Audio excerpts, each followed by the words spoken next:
Hello everyone and welcome back to the class. आज हम start करने वाले हैं स्टैटिस्टिक का एक न्यू टॉपिक जो कि है थ्योरी ऑफ प्रोबेबिलिटी। ये बहुत ही बेसिक पर बहुत ही इम्पॉर्टेंट चैप्टर है ये, ठीक है।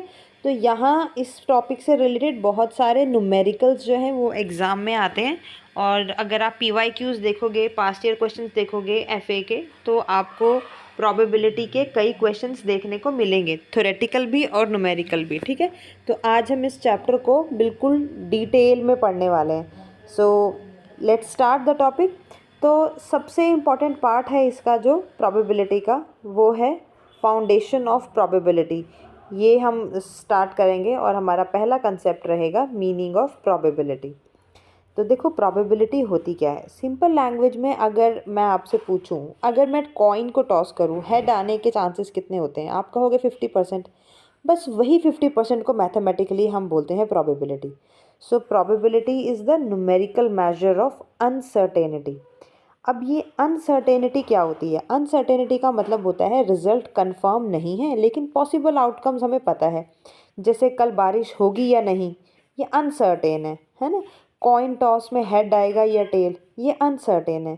तो जहाँ अनसर्टेनिटी होती है वहाँ प्रोबेबिलिटी का कंसेप्ट आ जाता है, ठीक है। देखो, if an event E occurs in a random experiment. अब ये रैंडम एक्सपेरिमेंट क्या होता है? डेफिनेशन में क्या लिखा है आप ये देखो। डेफिनेशन की शुरुआत ही होती है if an event E occurs in a random experiment. So random experiment का मतलब होता है ऐसा एक्सपेरिमेंट जिसका रिजल्ट पहले से कंफर्म नहीं होता। जैसे कॉइन को टॉस करना, डाइस को रोल करना या कार्ड को ड्रॉ करना। हम रिजल्ट को कंट्रोल नहीं कर सकते हैं ऐसी सिचुएशन में, ठीक है। उसके बाद हमारे पास आता है रेंज ऑफ प्रोबेबिलिटी। तो इसका सबसे इम्पॉर्टेंट फॉर्मूला है ये, कि जो प्रोबेबिलिटी ऑफ इवेंट है, इसका मतलब क्या हुआ कि प्रोबेबिलिटी की वैल्यू कभी भी 0 से कम और 1 से ज़्यादा नहीं हो सकती। और ये रेंज हमेशा याद रखनी है फॉर MCQs। इससे रिलेटेड MCQ ज़रूर आता है, ठीक है। अब देखो, एक केस आपको यहाँ पर दिया है कि probability of any event is equals to 0। मतलब इवेंट जो है वो कैसी है? इम्पॉसिबल इवेंट है। फॉर एग्जाम्पल, एक नॉर्मल डाइस में 7 आना। अब डाइस में जब नंबर ही 1 2 3 4 5 6 होते हैं तो 7 तो पॉसिबल ही नहीं है। इसलिए प्रोबेबिलिटी ऑफ हैविंग 7 इज़ 0। सो ये है इम्पॉसिबल इवेंट। दूसरा केस है कि प्रोबेबिलिटी ऑफ इवेंट क्या है? Equals to 1। मतलब ये इवेंट जो है वो सर्टेन इवेंट है, 100% श्योर है। फॉर एग्जाम्पल कि डाइस को रोल करते हो और नंबर 1 में से 1 या 6 के बीच में ही आएगा। क्या 8 आ सकता है? नहीं। तो 1 से 6 के बीच में आना तो सर्टेन है ना, इसीलिए ये जो है इसकी वैल्यू 1 रहती है और इसे हम सर्टेन इवेंट कहते हैं।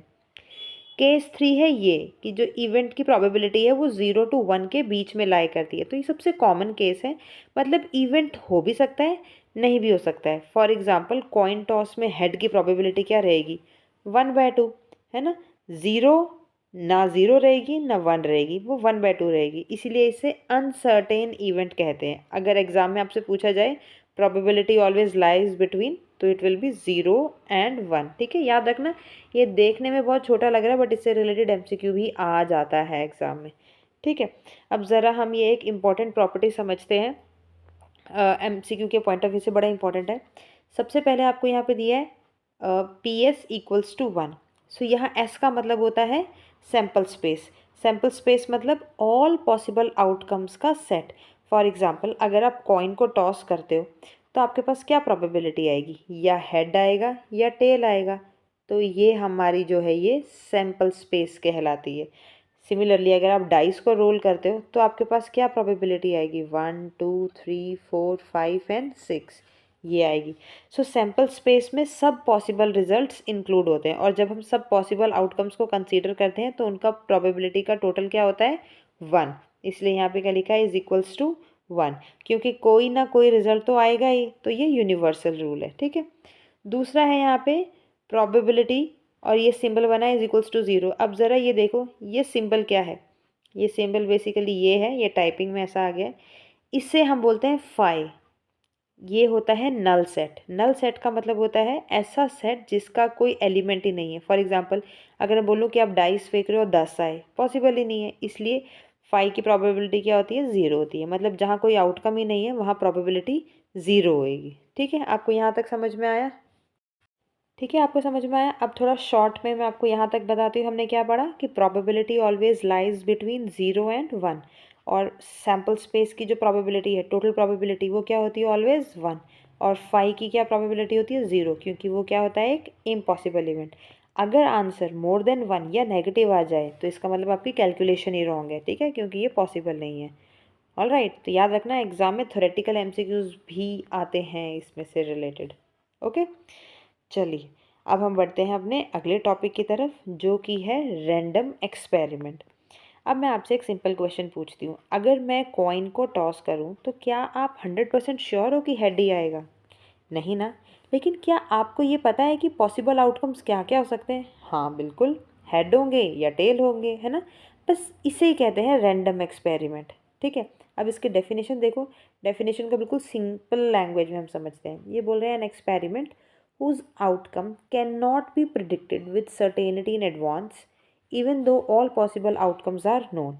मतलब ऐसा एक्सपेरिमेंट जिसका एग्जैक्ट रिजल्ट हमें पहले से प्रेडिक्ट नहीं कर सकते, लेकिन हमें पता होता है कि पॉसिबल आउटकम्स क्या क्या हो सकते हैं। ठीक है, ये लाइन बड़ी इंपॉर्टेंट है।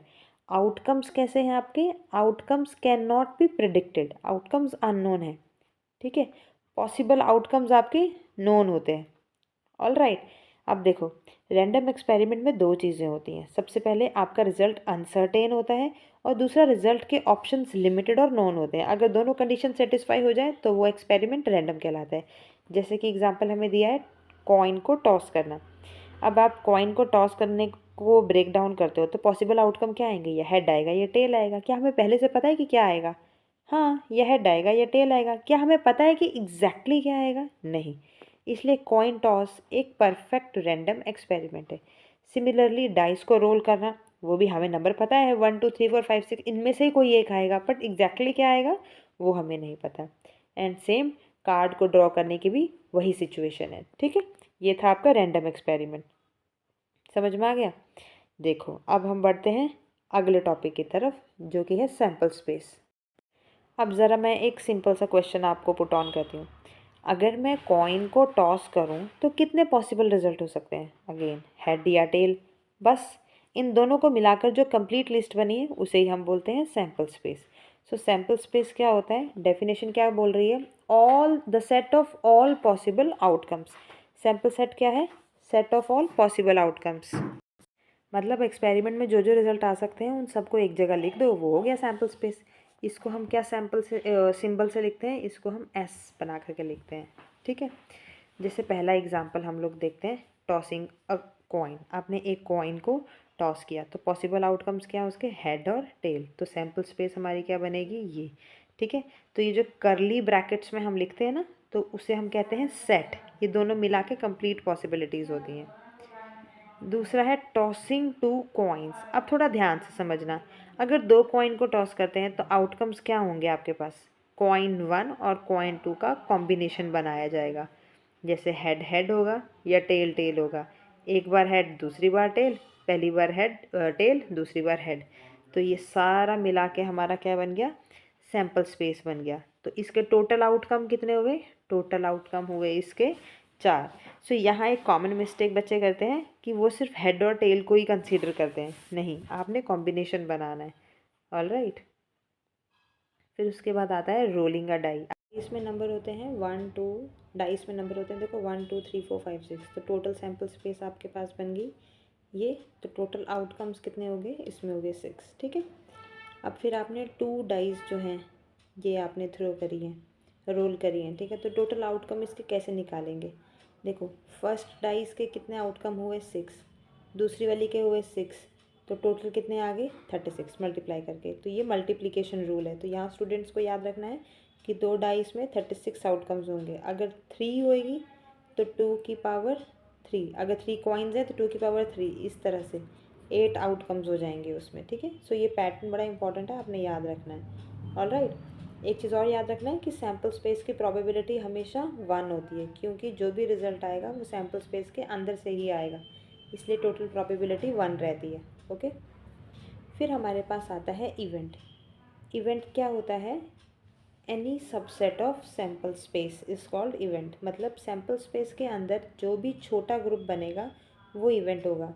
सिंपल लैंग्वेज में हम ये कह सकते हैं कि सैम्पल स्पेस हो गया आपका पूरा सिलेबस और इवेंट हो गया सिलेबस का एक चैप्टर।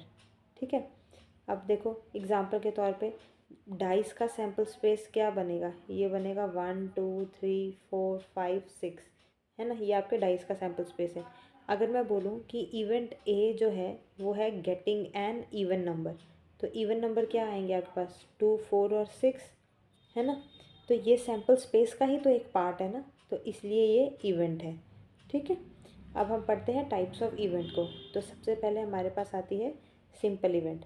सिंपल इवेंट क्या होता है, it contains only one outcome. For example अगर आपको स्पेसिफिकली बोल दिया है कि गेटिंग 4 ऑन अ डाई, तो 4 on a die you will get only once, तो ए की क्या वैल्यू बन जाएगी अगर आप इसकी वो बनाओगे इवेंट निकालोगे, तो 4, बस यही बनेगा ना इसका। तो इसलिए ये एक एलिमेंट है और ये एक सिंपल इवेंट कहलाई जाती है। ठीक है, फिर आता है कंपाउंड इवेंट। इसमें क्या होता है, it contains more than one outcome. जैसे अभी मैंने आपको बताया getting even number on a die, तो वो 2 4 और 6 आ जाएंगे, तो 3 आउटकम है उसके अंदर, है ना, तो इसलिए ये कंपाउंड इवेंट कहलाई जाती है। ओके, फिर आता है हमारे पास इम्पॉसिबल इवेंट। एक ऐसा इवेंट जो हो ही नहीं सकता, जैसे मैं बोलूँगी गेटिंग 10 ऑन अ डाई, तो ये तो पॉसिबल ही नहीं है, इसीलिए इस इवेंट की वैल्यू क्या रहती है, इक्वल्स टू 0 रहती है। ठीक है, फिर उसके बाद आता है श्योर इवेंट। श्योर इवेंट मतलब ऐसा इवेंट जो 100% होगा ही होगा। अब डाइस रोल करते हो नंबर 1 से 6 के बीच ही आएगा, इसलिए प्रोबेबिलिटी ऑफ इवेंट क्या रहती है आपकी, इक्वल्स टू 1। और याद रखना कि सैम्पल स्पेस खुद एक श्योर इवेंट है। ठीक है, फिर आता है कॉम्प्लीमेंट्री इवेंट। ये बड़ा इंपॉर्टेंट है। अगर ए एक इवेंट है तो ए कॉम्प्लीमेंट्री, ये उसका कॉम्प्लीमेंट होता है। ठीक है, ये जो ऊपर सिंबल लगा है ना, ये कॉम्प्लीमेंट का है। कॉम्प्लीमेंट का मतलब जो ए नहीं है वो सब ए कॉम्प्लीमेंट है। ठीक है, ये इसका फॉर्मूला है ए कॉम्प्लीमेंट्री का 1 माइनस ए। ठीक है, फॉर एग्ज़ाम्पल मान लो आपको ए की वैल्यू दी है 0.3, अब ए कॉम्प्लीमेंट निकालना है, तो 1 माइनस 0.3 करके जो 0.7 आएगा वो होता है कॉम्प्लीमेंट्री। ठीक है, समझ में आ गया आप लोगों को। अब देखो इसके बाद हम बढ़ते हैं अपने अगले टॉपिक की तरफ, जो कि है अप्रोचेस टू प्रोबेबिलिटी। ठीक है, यहाँ से डायरेक्ट थ्योरी के क्वेश्चंस आते हैं, एमसीक्यूज आते हैं। ठीक है, अब सवाल ये है कि प्रोबेबिलिटी को कैलकुलेट करने के डिफरेंट तरीके क्यों हैं, क्योंकि हर सिचुएशन सेम नहीं होती। कभी आउटकम्स इक्वली लाइकली होते हैं, और कभी पास डाटा से प्रोबेबिलिटी निकालते हैं, और कभी मैथमेटिकल रूल्स से डिफाइन करते हैं। इसलिए प्रोबेबिलिटी के 3 मेन अप्रोच होते हैं। ठीक है, अब इन अप्रोचेस को हम डिस्कस करेंगे। पहली अप्रोच है क्लासिकल अप्रोच, फिर आती है एम्पेरिकल अप्रोच, फिर आती है एक्सियोमेट्रिक अप्रोच। ठीक है, एक एक को क्लियरली समझते हैं। सबसे पहले हमारे पास आती है क्लासिकल अप्रोच, जिसे हम इक्वली लाइकली आउटकम्स भी कहते हैं। ये सबसे पुराना और सबसे बेसिक अप्रोच है। इसका फॉर्मूला क्या है, probability of event is equals to favourable outcomes या फिर डिवाइडेड बाय टोटल आउटकम्स। ठीक है, सो ये फॉर्मूला आप सब ने स्कूल में भी पढ़ा होगा, लेकिन यहाँ सबसे इम्पॉर्टेंट वर्ड जो है वो आपके पास आता है इक्वली लाइकली आउटकम्स। मतलब हर आउटकम्स के चांसेस सेम होने चाहिए। अगर चांसेस इक्वल नहीं है तो क्लासिकल अप्रोच अप्लाई नहीं होता। ठीक है, फॉर एग्जांपल आपने डाइस रोल किया है, ठीक है, तो डाइस में जो नंबर हैं वो आपके पास क्या रहते हैं, 1 2 3 4 5 6, है ना, हर नंबर के आने के इक्वल चांसेस हैं। अब क्वेश्चन में आपको ये पूछा जा रहा है कि probability of getting even number on a die, तो इवन नंबर हमारे पास क्या है, 2 4 और 6 है, तो फेवरेबल टोटल आउटकम्स कितने हैं हमारे पास, 6 है, और फेवरेबल आउटकम्स कितने आ रहे हैं, 2 4 6, 3 आ रहे हैं, तो प्रोबेबिलिटी ऑफ इवेंट क्या निकलेगी, 3/6। ठीक है, मतलब फेवरेबल आउटकम न्यूमिनेटर में रहेगा, टोटल आउटकम डिनोमिनेटर में रहेगा, तो फिर हमारा निकलेगा प्रोबेबिलिटी ऑफ इवेंट्स। ठीक है, समझ में आ गया। सो क्लासिकल अप्रोच तभी लगेगा जब आउटकम्स फाइनेट हो, लिमिटेड हो। जैसे देखो इवन नंबर हमें पता है 3 ही है, तो इसलिए हमने यूज़ किया, और आउटकम्स इक्वली लाइकली हो, 2 भी आ सकता है, 4 भी आ सकता है, 6 भी आ सकता है, कुछ भी आ सकता है ना। अगर कोई बाइस्ड कॉइन हो जिसमें हेड के चांसेस ज़्यादा हो तो क्लासिकल अप्रोच गलत हो जाता है। समझ में आया। इसके बाद हम पढ़ते हैं इसकी लिमिटेशन। इसका लिमिटेशन ये है कि ये अप्रोच अप्लाई नहीं होता जब आउटकम्स इक्वली लाइकली नहीं होते, रियल लाइफ अनसर्टेन डाटा हो और पास्ट फ्रीक्वेंसी इम्पॉर्टेंट हो। इसलिए प्रैक्टिकल लाइफ में हम सिर्फ क्लासिकल अप्रोच को यूज़ नहीं करते। All right. फिर हमारे पास आता है एम्पेरिकल स्टैटिस्टिकल अप्रोच। ओके, अब ये अप्रोच रियल लाइफ में बड़ी इंपॉर्टेंट है। ये पास्ट डेटा के बेस पर होती है, ठीक है। It is based on past data. Formula इसका देखो दिया है, frequency of occurrence divided by total trials. मतलब कितनी बार इवेंट हुआ, इसको हम डिवाइड करेंगे किससे, टोटल एक्सपेरिमेंट से। अब एग्जांपल से हम समझते हैं। एग्जांपल दिया कि अ machine produces 20 defective items out of 1000। मतलब एक मशीन ने 1000 आइटम बनाए हैं, उसमें से कितने डिफेक्टिव निकल गए, 20। तो डिफेक्टिव होने की प्रोबेबिलिटी क्या होगी, 20 डिवाइडेड बाई 1000, 0.02। सो ये क्लासिकल नहीं है, क्योंकि यहाँ इक्वली लाइकली का कंसेप्ट यूज़ नहीं हुआ, यहाँ हमने रियल डाटा को यूज़ किया है, ठीक है। अगर लास्ट 10 सालों में 3 बार फ्लड्स आए हैं, तो फ्लड्स प्रोबेबिलिटी एस्टिमेट करने के लिए पास्ट डाटा को यूज़ कर रहे हैं ना, यही एम्पेरिकल अप्रोच है। All right. So empirical probability long run में स्टेबल हो जाती है। जैसे अगर कॉइन को 10 बार टॉस करोगे तो हो सकता है कि 7 हेड आए, लेकिन अगर 10,000 बार टॉस करोगे तो हेड जो है लगभग 50% ही आएगा। इसको लॉ ऑफ लार्ज नंबर भी बोलते हैं। All right. फिर हमारे पास आता है एक्जियोमेट्रिक अप्रोच, जिसे हम मॉडर्न अप्रोच भी कहते हैं। ये सबसे एडवांस और मैथमेटिकली करेक्ट अप्रोच है। इसको रशियन मैथमेटिशियन ने डेवलप किया था। ये प्योर लॉजिकल रूल्स पर बेस्ड होता है। यहाँ प्रोबेबिलिटी को डिफाइन नहीं किया जाता, बल्कि कुछ रूल्स होते हैं, एक्सियम्स होते हैं, वो हम अज्यूम करते हैं, ठीक है। देखो, जैसे एक्सियम 1 क्या है कि probability of event should be more than and equals to 0। प्रोबेबिलिटी कभी नेगेटिव नहीं हो सकती। अगर कैलकुलेशन में नेगेटिव आ जाए तो आपका आंसर गलत हो सकता है। देखो, सिर्फ इतने से ही एमसीक्यू बन सकता है आपका। इसलिए कितना ज़रूरी है आपको पूरी थ्योरी को अच्छे से समझना, क्योंकि न्यूमेरिक ये एमसीक्यूज़ जो है ना, वो कहीं से भी आ सकते हैं। अगर आपको पूरा कंसेप्चुअल क्लैरिटी है, पूरा थ्योरी आपको अच्छे से पता है, फिर आप न्यूमेरिकल एमसीक्यूज़ जो है बहुत आसानी से सॉल्व कर सकते हो। एक्सियम 2 क्या बोल रहा है आपको, बोल रहा है प्रोबेबिलिटी ऑफ सैम्पल स्पेस क्या होती है, 1। सैम्पल स्पेस की प्रोबेबिलिटी हमेशा 1 होती है, क्योंकि टोटल सर्टेनिटी 100% है। तीसरा एग्जाम इन्होंने दिया है, if A and B are mutually exclusive. तो फिर फॉर्मूला क्या रहेगा, इन दोनों का यूनियन जो है it will be equals to A plus B. तो म्यूचुअली एक्सक्लूसिव होने का मतलब क्या होता है, मतलब दोनों इवेंट एक साथ नहीं हो सकते। मतलब डाइस में 1 और 6 एक साथ नहीं आ सकते। तो क्या होगा, 1 और 6 एक साथ नहीं आ सकते। तो इसको हम कैसे निकालेंगे, इस तरह से। ये है फॉर्मूला, ठीक है। तो अब हमारे पास आता है एक चीज़ और, मैं आपको बता देती हूँ पहले कि हम एक्जियोमेट्रिक अप्रोच इंपॉर्टेंट क्यों कंसीडर करते हैं। देखो, थ्योरी में एमसीक्यू आ सकता है, क्योंकि ये हर सिचुएशन में अप्लाई होता है, चाहे आउटकम इक्वल हो या ना हो।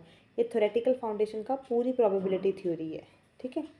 अब अगर आप तीनों को कंपेयर करो, तीनों अप्रोच जो हमने पढ़ी, क्लासिकल, एम्पेरिकल और एक्जियोमेट्रिक। क्लासिकल में क्या था, इक्वली लाइकली आउटकम्स थे और सिंपल प्रॉब्लम्स थी। एम्पेरिकल में it was based on past data और प्रैक्टिकल लाइफ को यूज़ करा था। एक्जियोमेट्रिक में मैथमेटिकल फाउंडेशन आती है और मोस्ट जनरल अप्रोच होती है इसमें, ठीक है। समझ में आया आपको। इसके बाद हम बढ़ते हैं अपने अगले पार्ट की तरफ, जो कि है एडिशन थ्योरम, ठीक है। इसको अब हम समझते हैं। अब देखो, ये थ्योरम तब यूज़ होती है जब क्वेश्चन में लिखा हुआ होता है, पता है क्या, ऐसे ए और बी, या फिर ईदर ए और बी, या फिर लिखा जाएगा एटलीस्ट 1। तो इस केसेस में हमारी ये एडिशन थ्योरम लगती है, ठीक है। ये सब कीवर्ड्स एडिशन थ्योरम की तरफ सिग्नल कर रहे हैं, याद रखना है। सबसे पहले एक बेसिक सवाल, आपको प्रोबेबिलिटी निकालनी है इवेंट ए या इवेंट बी के होने की। मतलब कि ए यूनियन बी निकालना है आपने। यहाँ यूनियन का मतलब क्या होता है, यूनियन का मतलब होता है और, ठीक है। अब ज़रा हम समझते हैं। केस 1 हमारे पास है म्यूचुअली एक्सक्लूसिव इवेंट्स। सबसे पहले हम ये समझते हैं कि म्यूचुअली एक्सक्लूसिव का मतलब क्या होता है। अभी मैंने आपको बताया, दो इवेंट्स जो एक साथ नहीं हो सकते, एक होगा तो दूसरा नहीं होगा। सिंपल लैंग्वेज में दोनों एक ही टाइम पर पॉसिबल नहीं है। यही ये यहाँ पर भी यही बोल रहे हैं, events can not occur together. अगर प्रोबेबिल अब मैं डाइस रोल किया तो प्रोबेबिलिटी ऑफ 1 और 6 ये आपने निकालनी है। अब ध्यान से देखो, क्या एक ही डाइस रोल में 1 और 6 दोनों एक साथ आ सकते हैं? नहीं, इसलिए ये म्यूचुअली एक्सक्लूसिव इवेंट कहलाई जाती है। ठीक है, ये होता है इसका formula, A union B is equals to A plus B. क्योंकि दोनों एक साथ नहीं हो सकते तो ओवरलैप जो है वो ज़ीरो है। ठीक है, अब देखो 1 आपके पास डाई रोल में आए, उसकी प्रोबेबिलिटी क्या होती है? 1/6। और 6 आए, उसकी भी क्या होगी? 1/6 ही होएगी ना। तो ये क्या आ जाएगा आपके पास? 2/6। अल्टीमेट क्या आ गया? 1/3। सिंपल एडिशन इसमें लगती है। ठीक है, तो आपने एक चीज़ याद रखना है कि म्यूचुअली एक्सक्लूसिव कंडीशन में ए और बी का जो इंटरसेक्शन है वो क्या रहता है?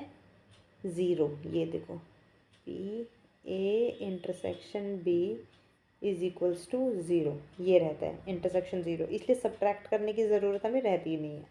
ठीक है, चलो अब हम बढ़ते हैं अपने दूसरे केस की तरफ, जो है नॉन म्यूचुअली एक्सक्लूसिव इवेंट। अब ये थोड़ा ट्रिकी पार्ट है। नॉन म्यूचुअली एक्सक्लूसिव का मतलब दोनों इवेंट एक साथ हो सकते हैं, यहाँ ओवरलैप होता है, और यहीं पे ज़्यादातर बच्चे गलती करते हैं। अब हम समझने के लिए रियल लाइफ एक्सपीरियंस लेते हैं, एग्जाम्पल लेते हैं, सॉरी। सोचो क्या कहते हैं, क्लास का एग्जाम्पल लेते हैं। सोचो इवेंट ए क्या है कि स्टूडेंट इज़ प्लेइंग क्रिकेट। ठीक है, और इवेंट बी आपके पास है कि स्टूडेंट इज़ प्लेइंग फुटबॉल। तो क्या एक ही स्टूडेंट दोनों खेल सकता है? हाँ यार, खेल सकता है। तो ये नॉन म्यूचुअली एक्सक्लूसिव इवेंट कहलाया जाएगा। अब प्रॉब्लम क्या होती है यहाँ पर कि अगर हम सिंपली ऐड कर दें ये ए और बी, बस इतने को, तो जो स्टूडेंट दोनों खेल रहे हैं वो तो डबल काउंट हो जाएंगे। इसलिए हम क्या करते हैं, इंटरसेक्शन को माइनस कर देते हैं। ठीक है, ये फॉर्मूला रहता है इसका, यूनियन का, ए प्लस बी माइनस इन दोनों का इंटरसेक्शन। ये formula very very very important है, ये आपको 100% याद होना चाहिए। ठीक है, एक बार हम न्यूमेरिकल के तौर पे भी इसे समझ लेते हैं। अब जैसे आपको ए और बी की वैल्यू दी है, इंटरसेक्शन की वैल्यू दी है, बस सिंपल कैलकुलेशन करिए और आपके पास आंसर आ जाएगा। ठीक है, एक बार हम ये भी समझ लेते हैं कि हमने ये जो यहाँ पे सब्ट्रैक्ट किया ये क्यों कर रहे हैं, एक बार अच्छे से समझो। क्योंकि ए में ऑलरेडी इंटरसेक्शन इंक्लूडेड है और बी में भी इंटरसेक्शन इंक्लूडेड है, तो जब ऐड करोगे तो इंटरसेक्शन 2 बार काउंट हो जाएगा, इसलिए एक बार हमने इसको माइनस कर दिया है। ठीक है, समझ में आया आपको? अब अगर आप लोगों को वेन डायग्राम की थोड़ी सी नॉलेज है तो मैं आपको उसके थ्रू भी समझाती हूँ। मान लो आपके पास 2 सर्कल है, ये ए सर्कल है और ये बी सर्कल है। अब आप देखो, जब ये दोनों का ओवरलैप हो रहा है तो इनका ओवरलैपिंग पॉइंट कौन सा है? ये वाला है ना, इनका ओवरलैपिंग। अब जब आप दोनों सर्कल को ऐड कर रहे हो तो ये जो बीच वाला पोर्शन है ये तो डबल काउंट हो जा रहा है ना, इसीलिए इसको एक बार सब्ट्रैक्ट किया है। यही फॉर्मूले का कारण है यहाँ पर। ठीक है, इस वजह से इसको यहाँ पे सब्ट्रैक्ट किया। समझ में आया आपको? अब कुछ अच्छा और बताती हूँ आप लोगों को कि कुछ स्पेशल केस भी होते हैं। अगर इवेंट म्यूचुअली एक्सक्लूसिव है तो आपने क्या याद रखना है कि ए और बी इन दोनों का इंटरसेक्शन क्या हो जाएगा? ज़ीरो हो जाएगा। ठीक है, अब ना मैं आपको कुछ कॉमन एग्ज़ाम ट्रैप्स बताती हूँ जो एग्ज़ाम में कई बार ना कंफ्यूज करने के लिए पूछ लेते हैं। आपने याद रखना है कि अगर आपको एंड करके लिखा हुआ हो ए एंड बी, तब वहाँ पर इंटरसेक्शन आएगा। ठीक है, और मल्टीप्लिकेशन थ्योरम यूज़ होगा। अगर और लिखा हुआ है तो यूनियन आएगा और एडिशन थ्योरम यूज़ होगा। ठीक है, अगर ओवरलैप दिया हो तो सब्ट्रैक्ट ज़रूर करना। अगर आंसर 1 से ज़्यादा है तो इसका मतलब आप ही की कैलकुलेशन गलत है। ठीक है, सो म्यूचुअली एक्सक्लूसिव में no overlap, non mutually exclusive में ओवरलैप होता है, इंटरसेक्शन सब्ट्रैक्ट करना मैंडेटरी है और मैक्सिमम प्रोबेबिलिटी जो है वो 1 रहती है। बस आपने ये याद रखना है, ये याद रख लोगे ना तो गड़बड़ नहीं होएगी आप लोगों की, कम हो जाएगी गड़बड़। ठीक है, अब हम बढ़ते हैं अपने अगले पार्ट की तरफ जो कि है कंडीशनल प्रोबेबिलिटी।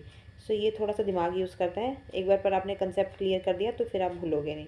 सबसे पहले आपको एक चीज़ का मतलब पता होना चाहिए, गिवन दैट, इसे बड़ा यूज़ होता है।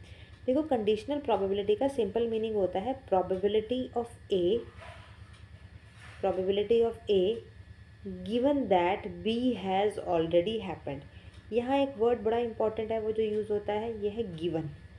ठीक है, मतलब कंडीशन लग चुकी है, सिचुएशन अब नॉर्मल नहीं है, अब हम रिड्यूस्ड वर्ल्ड में कैलकुलेशन कर रहे हैं।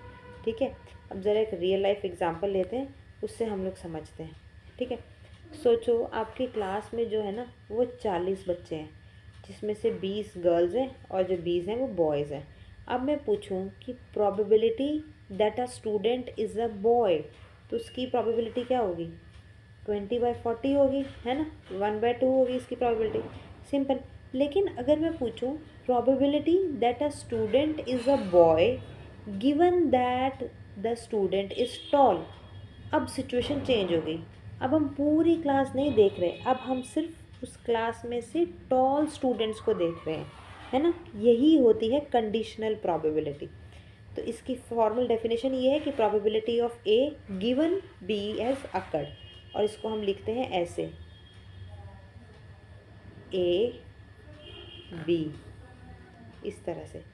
और इसको हम रीड कैसे करते हैं? इसको रीड करते हैं probability of A given B, ठीक है।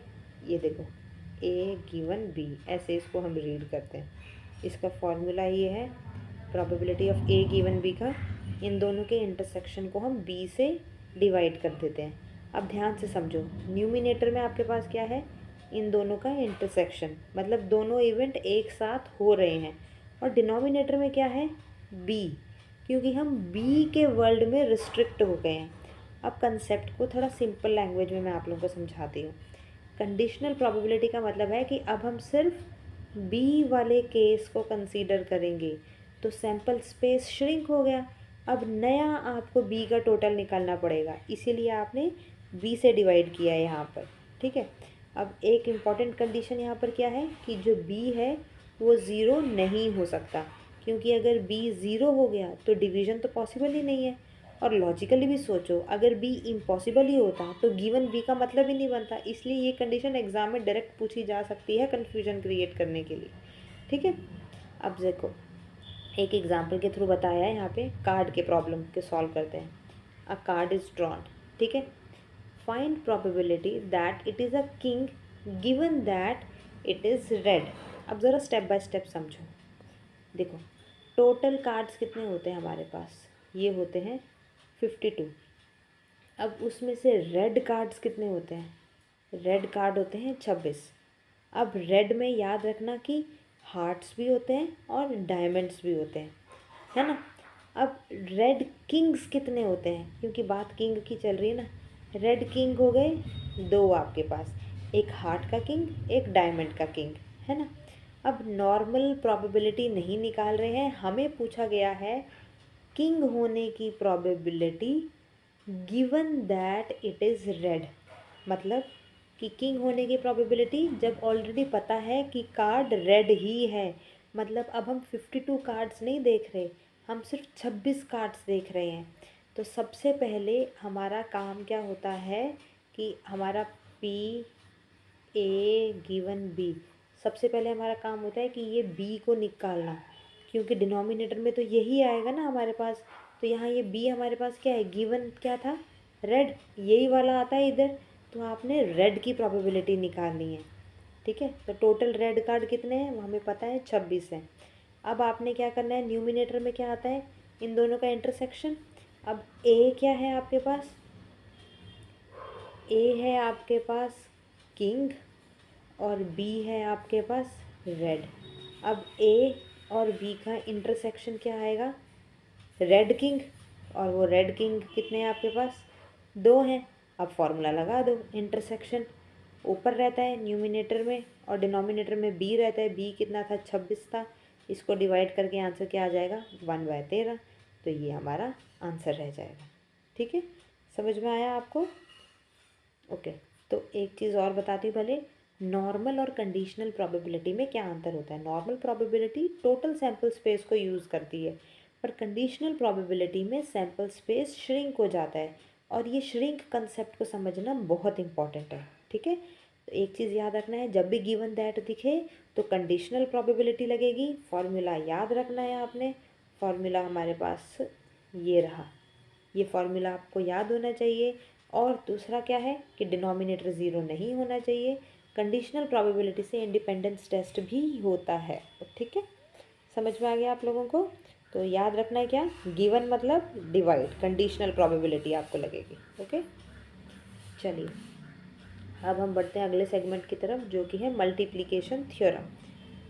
देखो, अगर एडिशन थ्योरम और के लिए था तो मल्टीप्लिकेशन थ्योरम एंड के लिए होता है। ठीक है, जहाँ क्वेश्चन में लिखा हो A and B, both A and B, या साइमल्टेनियसली, तो वहाँ मल्टीप्लिकेशन थ्योरम अप्लाई होता है। ठीक है, सबसे पहले कंसेप्ट समझो।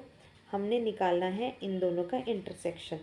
यहाँ पर ये डाउन जो जैसे कर्व बना हुआ है, इसका मतलब होता है एंड। ठीक है, ये एंड होता है, ए एंड बी, मतलब दोनों इवेंट एक साथ हो रहे हैं। तो ये इसका फॉर्मूला रहता है कि P A into P B given A. इसको हम रीड इसी तरह से करते हैं। ऑल राइट, सो अब ज़रा कंसेप्ट को धीरे धीरे समझो। सबसे पहले स्टेप ए क्या है आपके पास, कि आपने ए की प्रोबेबिलिटी निकालनी है। अब ए हो चुका है, अब बी होने की प्रोबेबिलिटी क्या है, इसलिए बी के साथ कंडीशन लग जाती है। क्या है, बी गिवन ए, मतलब बी की प्रोबेबिलिटी जब ए ऑलरेडी हो चुका हो। एग्जांपल के थ्रू मैं आपको समझाती हूँ। मानो एक बैग है, उस बैग में आपके पास 5 रेड बॉल हैं और 5 ब्लू बॉल है। अगर बिना रिप्लेसमेंट के आपने 2 बॉल निकाली, रिप्लेसमेंट मतलब आपने 2 बॉल निकाली, वापस कुछ नहीं डाला आपने, बस निकाल दी 2 बॉल। अब ए इवेंट आपके पास क्या है कि फर्स्ट बॉल रेड है, और बी इवेंट आपके पास है कि सेकंड बॉल रेड है। अब यहाँ इंडिपेंडेंस नहीं है ना, क्योंकि अगर पहली बॉल रेड निकली तो रेड बॉल्स कम हो जाएंगी, इसलिए सेकंड की प्रोबेबिलिटी चेंज हो गई। सो यहाँ मल्टीप्लिकेशन थ्योरम का फुल फॉर्म यूज़ होगा। ठीक है, ये फॉर्मूला आपके पास। All right, so independent event में क्या होता है, सबसे इम्पॉर्टेंट कंसेप्ट क्या है कि इंडिपेंडेंट इवेंट्स का मतलब एक इवेंट होने से दूसरे पर कोई इफ़ेक्ट नहीं पड़ता।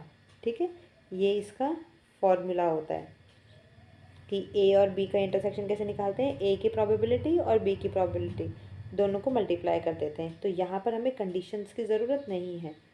ओके, क्योंकि ये क्या है, इंडिपेंडेंट है। और एग्जाम्पल के थ्रू समझते हैं हम इंडिपेंडेंट इवेंट को। देखो, मान लो आपके पास ए इवेंट है, ये कॉइन टॉस किया है ना आपने, आपके पास पहली इवेंट में क्या है, फर्स्ट कॉइन में आपके पास हेड आए। ठीक है, सेकंड कॉइन में भी हेड आए, उसकी ये है। अब ध्यान से समझो, क्या फर्स्ट कॉइन का रिजल्ट सेकंड कॉइन को अफेक्ट करेगा? नहीं, क्योंकि दोनों इक्वली बिल्कुल बराबर सेपरेट है, इसलिए ये इंडिपेंडेंट है। अब स्टेप बाय स्टेप आपने निकाल दिया, पहले वाले में हेड आ रहा है, दूसरे वाले में हेड आ रहा है। पहले दोनों कॉइन में हेड आए की प्रोबेबिलिटी, दोनों को मल्टीप्लाई कर दिया, 1/4 आंसर आ गया। डायरेक्ट मल्टीप्लिकेशन है। ठीक है, सो ये रहता है। सो डिपेंडेंट और इंडिपेंडेंट इवेंट में डिफरेंस क्या रहता है कि इंडिपेंडेंट इवेंट जैसे कॉइन को टॉस किया, डाइस को रोल किया, और डिपेंडेंट है कि कार्ड्स आपने ड्रॉ किए विदाउट रिप्लेसमेंट, वापस नहीं रखे कार्ड, बॉल निकाली, बॉल ड्रॉ करी विदाउट रिप्लेसमेंट। सो यहाँ प्रोबेबिलिटी चेंज हो जाती है। ठीक है, चलिए अब हम करते हैं प्रोबेबिलिटी का सबसे पावरफुल और सबसे इम्पॉर्टेंट थ्योरम, जो कि है बायस थ्योरम। ठीक है, ये वेरी इंपॉर्टेंट है एग्ज़ाम के पॉइंट ऑफ व्यू से। अगर आपको डिफेक्टिव आइटम, मेडिकल टेस्ट या एरर प्रोबेबिलिटी वाले क्वेश्चन दिखें तो वो बायस थ्योरम के ही होने वाले हैं। ठीक है, इसलिए ज़रा इसको ध्यान से समझो। सबसे पहले बेसिक आइडिया समझो, बायस थ्योरम का काम क्या है। ये रिवर्स प्रोबेबिलिटी निकालता है, मतलब हम निकालते हैं कॉज एंड इफ़ेक्ट के बेसिस पर। लेकिन बाइस में हम क्या निकालते हैं ना, बाइस में हम देखते हैं कि इफ़ेक्ट मिल गया, अब कॉज रिस्पॉन्सिबल था कि नहीं था। ये रिवर्स थिंकिंग है, उल्टा चलता है ये। ठीक है, एक रियल लाइफ एग्जांपल आपको मैं देती हूँ। सोचो आप हॉस्पिटल में हो, डॉक्टर बोल रहा है कि आपका टेस्ट ना पॉजिटिव आया है। अब आप पूछते हो, डॉक्टर मुझे एक्चुअल में डिज़ीज़ होने की प्रोबेबिलिटी कितनी है, क्योंकि मेरा टेस्ट तो पॉजिटिव आया है। तो बायस का क्वेश्चन ये है कि इफ़ेक्ट क्या हुआ कि आपका टेस्ट पॉजिटिव है, और कॉज क्या है कि एक्चुअल डिज़ीज़ है या नहीं है। हम कॉज की प्रोबेबिलिटी निकाल रहे हैं गिवन दैट। ओके, अब मैथमेटिकल स्टेटमेंट्स हम इनकी देखते हैं एक बार। ये इसका फॉर्मूला होता है, फॉर्मूला को भी समझेंगे हम। अब ये देखो, यूज़ कहाँ कहाँ होता है, डिफेक्टिव आइटम प्रॉब्लम में, मेडिकल टेस्ट प्रॉब्लम में, या कोई एरर प्रोबेबिलिटी वाले क्वेश्चन होंगे वहाँ बायस यूज़ होता है। ठीक है, ये एग्जाम्पल मैंने आपको यहाँ दिया हुआ है, एग्जाम्पल के थ्रू हम समझते हैं। क्वेश्चन क्या है, फैक्ट्री ए में 70% प्रोडक्शन हुई और यहाँ पे डिफेक्ट रेट कितना रहता है, 2%। 2% चीज़ें ख़राब हो ही जाती हैं। फैक्ट्री बी में 30% प्रोडक्शन हुई, यहाँ का डिफेक्ट रेट जो है 5% है। आपने प्रोबेबिलिटी निकालनी है कि जो डिफेक्टिव आइटम है ना वो बी से ही आ रही है स्पेसिफिकली। ठीक है, अब क्वेश्चन क्या पूछ रहा है, गिवन क्या है कि डिफेक्टिव है, ये गिवन है, गिवन है कि डिफेक्टिव है। प्रोबेबिलिटी आपने ये निकालनी है कि वो बी फैक्ट्री से आया है, तो इसका मतलब ये बायस का क्वेश्चन है। ठीक है, अब ज़रा देखो, स्टेप बाय स्टेप देखते हैं। प्रोबेबिलिटी ऑफ ए निकाली आपने कि वो ए फैक्ट्री की है, तो 70% था तो 0.7 आ जाएगा। बी आ गया बी फैक्ट्री से, 0.3 आ गया।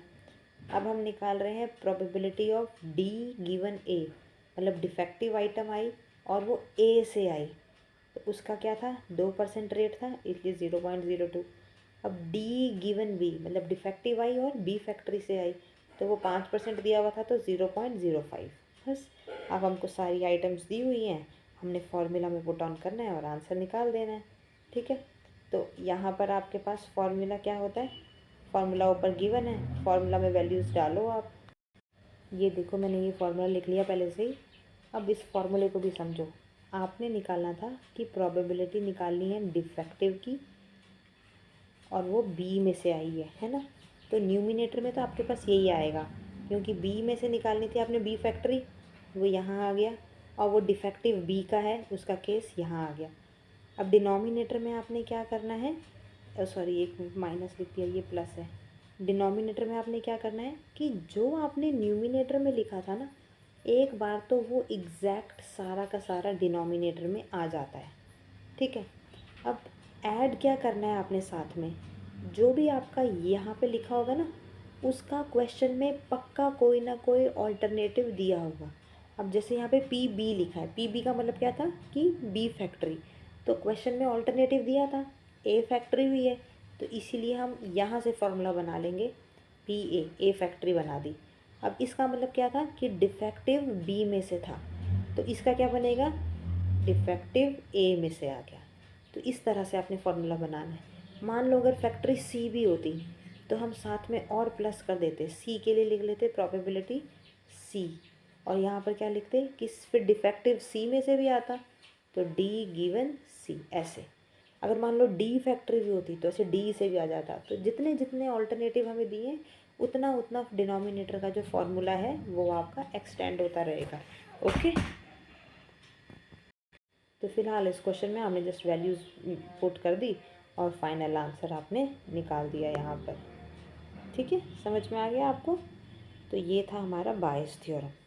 अब हम बढ़ते हैं अगले टॉपिक की तरफ, जो कि है मैथमेटिकल एक्सपेक्टेशंस। तो देखो, अब हम बात कर रहे हैं मैथमेटिकल एक्सपेक्टेशन की। इसको हम एक्सपेक्टेड वैल्यू या मीन भी बोलते हैं। सिंपल वर्ड्स में एक्सपेक्टेशंस का मतलब होता है लॉन्ग रन एवरेज आउटकम, यानी अगर एक्सपेरिमेंट बार बार रिपीट करें तो एवरेज क्या आएगा। ठीक है, ये इसका फॉर्मूला रहता है।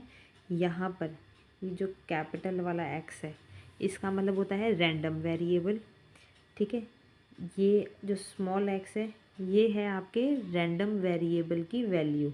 ठीक है, और ये जो पी ऑफ एक्स है इसका मतलब है कि उस वैल्यू की प्रोबेबिलिटी क्या है। सिग्मा का मतलब आपको पता है, उसका समेशन निकालना है। ठीक है, तो एग्ज़ाम्पल के उसमें से समझते हैं। यहाँ पर बताती हूँ मैं आपको एग्ज़ाम्पल उसका। देखो, अगर आपने 2 कॉइन को टॉस किया तो एक्स आप क्या निकाल रहे, मान लो नंबर ऑफ हेड्स। ठीक है, एक्स मतलब है हेड्स की प्रोबेबिलिटी आपकी। फ़िलहाल आपकी पॉसिबल वैल्यूज़ क्या रहेंगी इसकी, एक्स की वैल्यू यही रहेगी। हो सकता है एक भी हेड ना आए, हो सकता है एक हेड आए, या हो सकता है 2 हेड आए, यही रहेगी पॉसिबल वैल्यूज़। अब प्रोबेबिलिटी निकालेंगे हम, P0, एक भी हेड ना आए उसकी प्रोबेबिलिटी क्या होएगी, 1/4। फिर एक हेड आए उसकी प्रोबेबिलिटी क्या रहेगी, 1/2। फिर 2 हेड आए उसकी प्रोबेबिलिटी क्या रहेगी, 1/4। तो यहाँ पर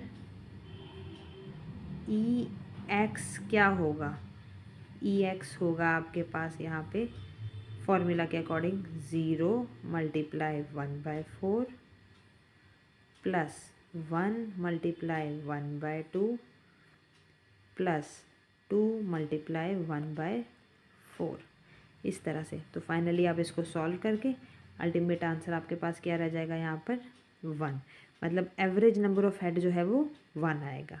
ठीक है, क्लियर है। तो यहाँ पे कुछ प्रॉपर्टीज़ हैं इनकी। ये एक प्रॉपर्टी यहाँ पर आपको ये दे रखी है। अब ध्यान से सुनो, अगर रैंडम वेरिएबल को मल्टीप्लाई करें किसी कांस्टेंट से, कांस्टेंट यहाँ पर इन्होंने यूज़ किया है a, है ना, और फिर बाद में ऐड किया b से, तो एक्सपेक्टेशंस भी सेम ही तरह बिहेव करेगा। ठीक है, अब देखो दूसरी प्रॉपर्टी आपको क्या दी है यहाँ पर, इन दोनों का सम्मेशन दिया है। अगर इन दोनों का सम्मेशन बोला जाए तो इंडिविजुअली एडिशन आपने यहाँ पर इन दोनों की करनी है। ठीक है, ये दो प्रॉपर्टीज़ हैं इसकी। अब आते हैं हम अगले पार्ट की तरफ, जो कि वेरिएंस। ठीक है, सो देखो एक्सपेक्टेशन बताता है एवरेज, लेकिन सिर्फ एवरेज से काम नहीं चलता, हमें ये भी पता होना चाहिए कि डाटा कितना स्प्रेड है, और इसी स्प्रेड को मेजर करता है वेरिएंस। ठीक है, ये वेरिएंस का फॉर्मूला है। ठीक है, इसको ध्यान से समझना। पहले देखो, पहले x² का एक्सपेक्टेशंस निकालना है आपने।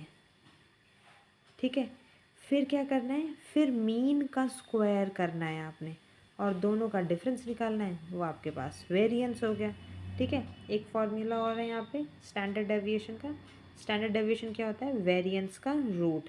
ठीक है, एग्ज़ाम में ना अक्सर स्टैंडर्ड डेविएशन भी पूछ लेते हैं, तो आपको ये भी फॉर्मूला पता होना चाहिए। ठीक है, फिर एक और फार्मूला है आपके पास, शॉर्टकट फॉर बायनोमियल। ये भी एग्ज़ाम के पॉइंट ऑफ व्यू से बड़ा फार्मूला है। वेरिएंस का फार्मूला है NPQ।